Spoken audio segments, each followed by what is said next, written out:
Eu nunca pensei em título. Pensei sim em vitórias. As pessoas que trabalharam lá vieram a se tornar grandes nomes da Fórmula 1. Foi realmente uma passagem magnífica. O nosso trabalho para a Copersucar era quase que secreto. Eu gostaria demais de ter narrado uma vitória no Emerson. A gente podia estar até hoje com uma das melhores equipes de Fórmula 1.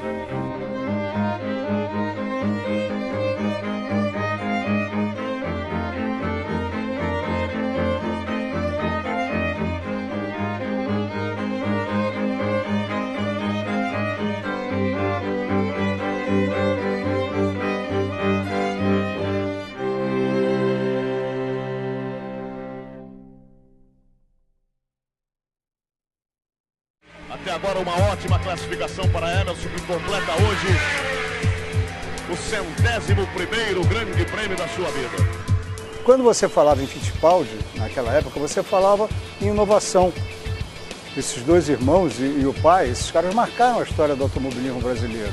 E o nome Fittipaldi sempre foi uma baita referência para mim. Então, no instante que o Wilson, a primeira vez que eu corri com ele, eu fiquei assim encantado. Falei, cara, eu estou correndo com um dos meus ídolos. Nós tínhamos o Harvey Postlethwaite como projetista-chefe, o Adrian Newey, que é um dos melhores desenhistas, projetistas da história da Fórmula 1. Foi o máximo que eu pude fazer, é o que eu fiz. E eu fiz o máximo que eu conseguia para a equipe em todas as áreas possíveis. E eu me orgulho muito disso.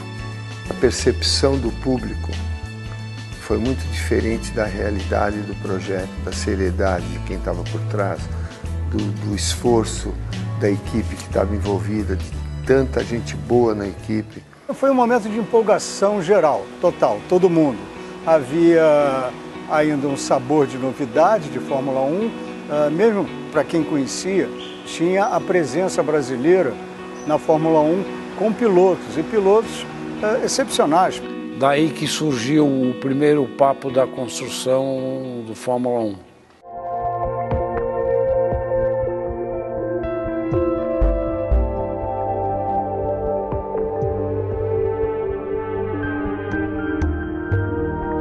Conversei com o Ricardo Dívila, que sempre, desde a primeira corrida, ele sempre estava do meu lado, e ele que era o responsável tecnicamente dos meus carros. E nós fomos jantar juntos, aí eu falei, Ricardo, o que você acha da gente construir uma equipe, organizar uma equipe e construir um Fórmula 1? Ele falou, acho a ideia boa. Aquilo me deu um incentivo muito grande. Nós tínhamos uma herança de construir carros, de gostar da parte mecânica.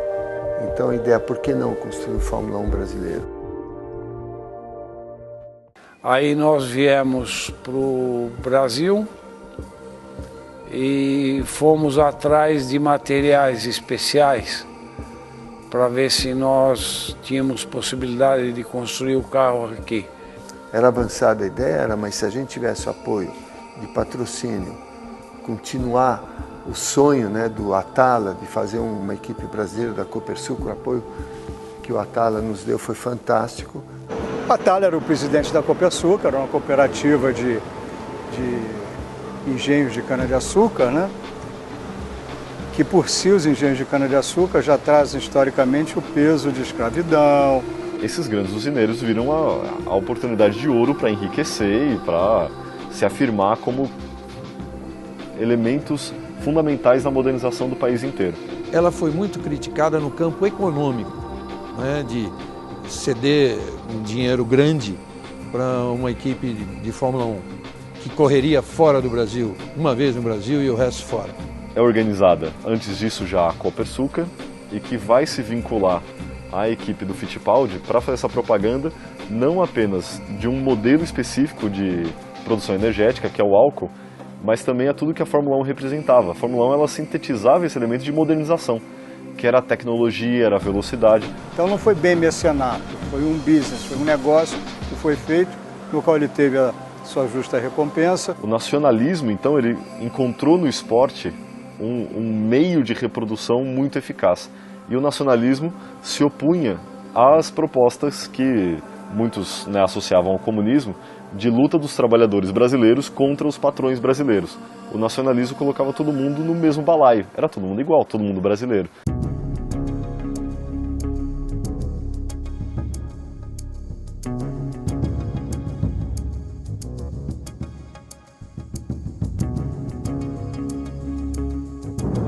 O primeiro carro, o FD-01, aquele carro teve conceitos aerodinâmicos que vieram a ser usados décadas mais tarde, que são usados até hoje.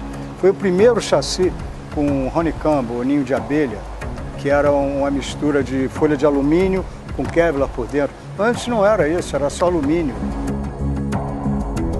A gente nunca tinha um motor igual aos demais, né? O motor era sempre mais fraco. A Fittipaldi nunca conseguiu ter acesso a motores turbo.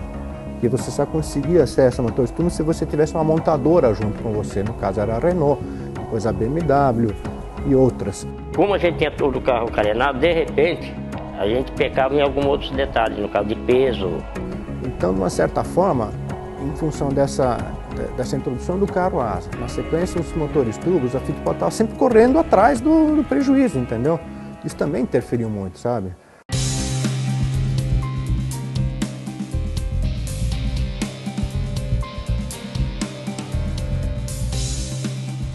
Uma coisa que no começo foi super estranha, que eu levei o primeiro projeto da ASA para a Embraer e tinham 2, 3 engenheiros da Embraer olhando a asa. Então eu punha a asa na posição certa na mesa, conversava com eles, um deles ia lá, virava a asa de cabeça para baixo, porque ele estava acostumado a mexer com um avião, que o efeito da asa é levantar o avião, e o efeito da asa para nós, automóvel, é apertar o carro o máximo possível no chão.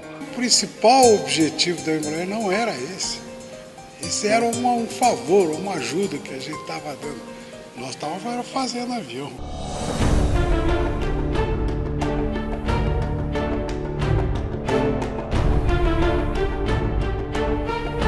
A gente sabia que um carro evolui, um carro não nasce, ele pode até nascer bom, mas pronto ele não nasce.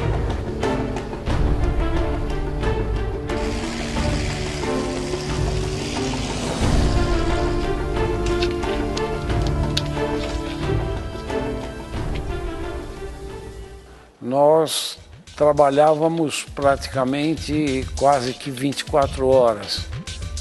Então nós montamos uma equipe na Inglaterra e o que a gente fazia?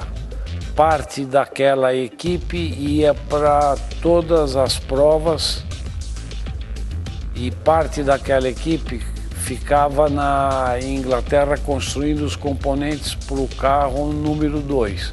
No começo do projeto Copersucar, estava naquela fase de todo mundo já deixar tudo montado e na hora da fabricação, da soldagem de um tanque de óleo que tinha que ser instalado no carro, já estava atrasado o projeto,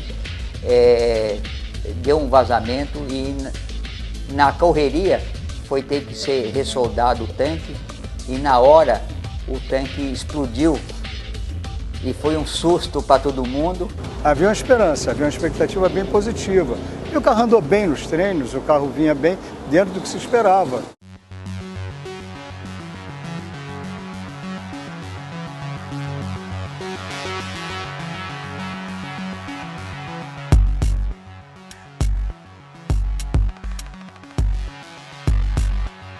Classificamos em penúltimo lugar na primeira corrida da Argentina nós já sabíamos, comparado com os outros carros, eu andando, eu sabia onde eu perdia.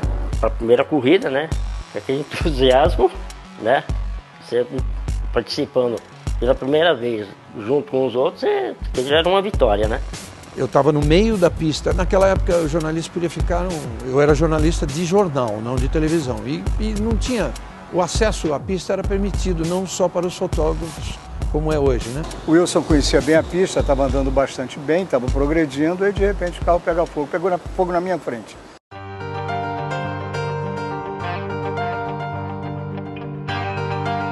Não estava pensando naquela hora que o carro pegou, estava pensando já no que tinha que fazer para a próxima, né? Eu bati, saí do carro, fiquei ainda próximo até ele passar. E o Emerson correndo de Lotus, né? Ainda tinha fogo no carro aquele instante. O pessoal estava chegando com o extintor, mas eu já estava em pé do lado do carro e eu vi que ele me viu. E quando ele passou pela primeira vez e viu o carro pegando fogo, ele viu que era o Copersucar. Na volta seguinte, te juro, ele fala que não tirou o pé, mas com certeza ele tirou o pé porque ele passou olhando para o lado. Ele conseguiu ver o Wilson, correu para ficar em pé do lado do carro, para o Emerson vê-lo em pé. E continuou. E o Emerson ganhou aquela corrida.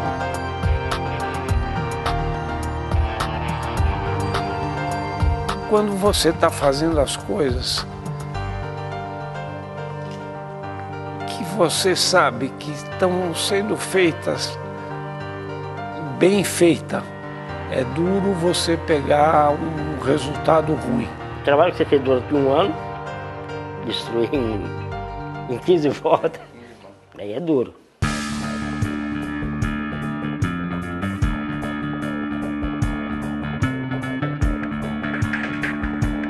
Houve o Agora Vai, né? O pessoal achando que basta o piloto para vencer corrida de carro, não é corrida de piloto, é corrida de carro. E houve também o pessoal que falou que era o fim da carreira do Emerson. E como o Emerson chegou, aí lógico que você pensa, agora é que não pode errar mesmo. Você não está trabalhando com um piloto da primeira vez, você está trabalhando com o campeão do mundo. Trocar a McLaren pelo incerto naquele momento é algo que hoje, a gente fazendo as contas, a gente chega à conclusão de que com certeza o Emerson teria mais de 2 títulos mundiais.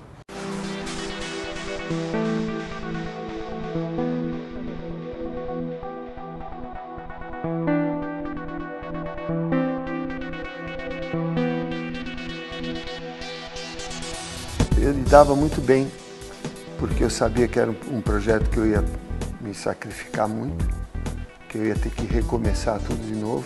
Eu já estava preparado a isso. Como nós tínhamos, não digo nós, como a equipe tinha o Emerson Fittipaldi como um dos pilotos, bicampeão mundial e ao mesmo tempo dono da equipe. Um dos sócios, junto com o Wilson, é um dono. É diferente do que você ter um piloto contratado. Quando você tem um piloto contratado, o departamento de engenharia tem um projeto para desenvolver um carro. Não deu certo, vai mexendo aqui e ali até achar um caminho, porque o piloto é um contratado. Mas na hora que você tem um piloto que é o chefe da equipe, que é o patrão do engenheiro, o engenheiro também se sente pressionado. Pô, eu tenho que mostrar resultado, senão meu patrão vai mandar embora, entendeu? Para eles sempre foi uma luta contra gigantes. Mas eles não eram anões, não. Eles eram muito avançados. Vai começar o Grande Prêmio Brasil de Fórmula 1. E a largada.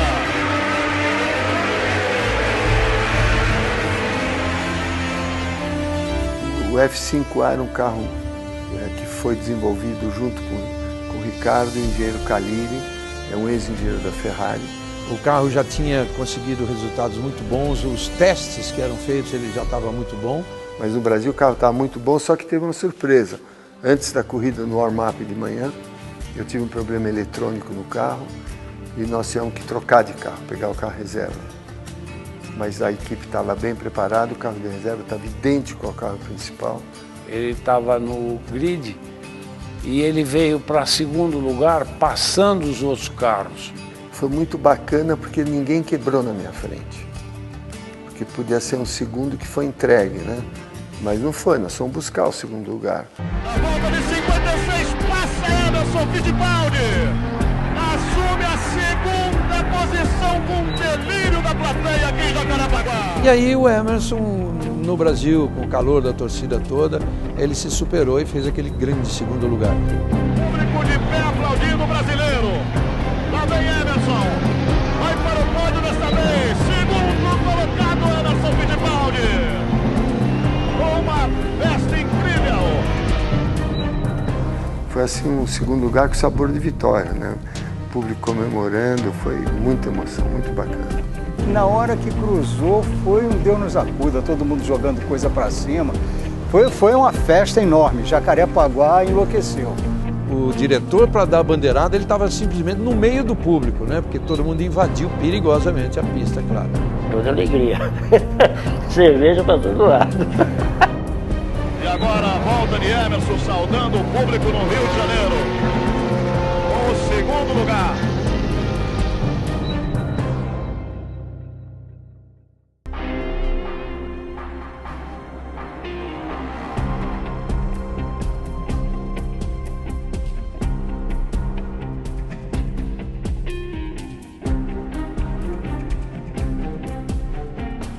Quanto a não ter resultados, falta entendimento, falta tolerância. O brasileiro sempre foi assim.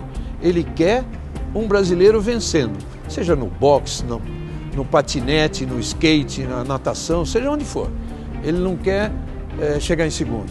Eu acompanhei muitos detalhes, muitos momentos onde percebia que a equipe corria desesperadamente atrás de resultados em cima da pressão da imprensa brasileira. Algumas vezes eram críticas, outras vezes eram piadas. Você até estranhava alguém fazer piada com um projeto do tamanho que era aquele projeto, né? Uma parte da imprensa, principalmente a imprensa não especializada, não entendia o que estava acontecendo. Aí começou a prevalecer o lado da chacota, sabe, o lado da perseguição política também, né? A reação contra a esse lado estatal que amparava eles. Eu tenho certeza absoluta que essa pressão, essa cobrança interferiu muito no desenvolvimento que deveria acontecer de uma maneira natural dos carros, dos projetos. Isso não aconteceu. A imprensa não tem que ser patriota, ponto. Ela tem que apoiar a equipe se ela for bem e torcer, isso sim. Qualquer brasileiro, seja jornalista ou não, tem que torcer. Mas ela não tem que defender, por patriotismo, uma coisa que não esteja dando certo.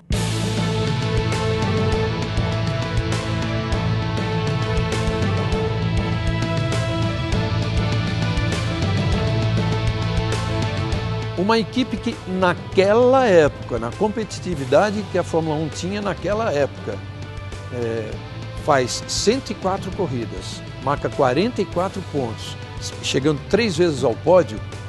Isso é uma coisa muito importante, porque no decorrer da história, várias outras equipes chegaram na Fórmula 1 e em menos de 3 anos já estavam fora sem conseguir nada. A Toyota não conseguiu ganhar um grande prêmio, uma Toyota, em 5, 6 anos de história. E nós tivemos resultados melhor que a Toyota. A Williams, na época, era uma equipe já mais ou menos mais velha que a nossa, né? Tanto é que eles tinham dificuldades que nós mesmos chegávamos a emprestar motor para eles. Hoje você vê o que é uma Williams. Ele tinha o direito. Ele fez o projeto dele, que deu certo até um certo ponto, não teve resultados assim maravilhosos. Já eram resultados até melhores do que numa fase inicial, porque o carro era melhor, mas não vinha a tão ansiada vitória. Gente, o idealismo era esse. Nós vamos chegar lá e vamos vencer.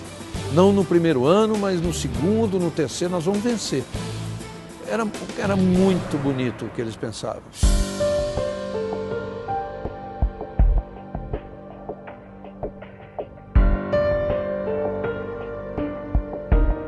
A equipe acabou por dificuldade financeira. Não houve uma contabilidade preto no branco ali, não. perto que a gente gasta num avião. Isso aí era perfumaria. A Skol, que era o último patrocinador que nós tivemos, eu lembro até hoje o nome dele, o Alírio Góes, me ligou e falou: Emerson, nós achamos que vocês estão no caminho certo, o carro novo F8 é muito bacana, andou muito rápido no Grande Prêmio da Alemanha, mas nós estamos com um problema, a imprensa está detonando vocês, nós não vamos poder continuar.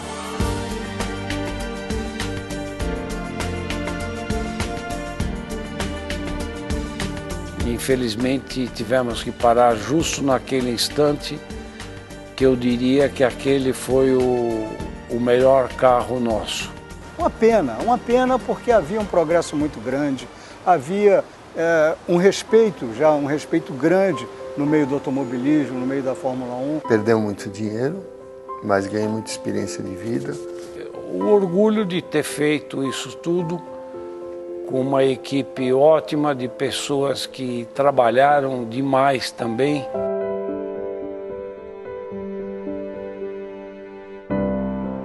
40 anos depois, se eu pudesse, faria tudo de novo.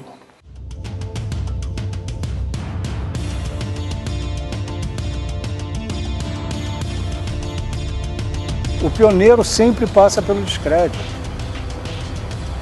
sabe? Foi isso que aconteceu com eles. O homem sempre tem que sonhar. E vamos continuar sonhando. No fim, foi fantástico.